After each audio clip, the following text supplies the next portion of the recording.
साम्राज्य न्यूज, सामान्यांचा असामान्य आवाज। सांगोला येथील बहुउद्देशीय सभागृहाचे काम संबंधित विभागाच्या हलगर्जीपणामुळे गेल्या अनेक महिन्यांपासून जैसे थे परिस्थितीत आहे। सन 2021-22 या वर्षी सांगोला येथील छत्रपती शिवाजी महाराज चौक येथील सिटी सर्वे क्रमांक 17/29 मध्ये सदरील सभागृहाचा प्रस्ताव देण्यात आला। त्यानंतर 20 मे रोजी प्रत्यक्ष कामाला देखील सुरुवात करण्यात आली असल्याचे सांगण्यात आले।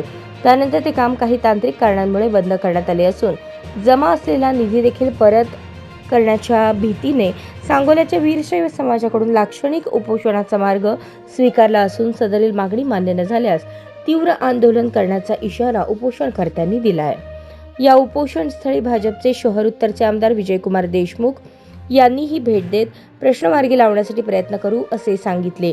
यावेळी सांगोल्यातील आणि परिसरातील वीरशैव लिंगायत समाजाच्या भगिनी आणि बांधव उपस्थित होते।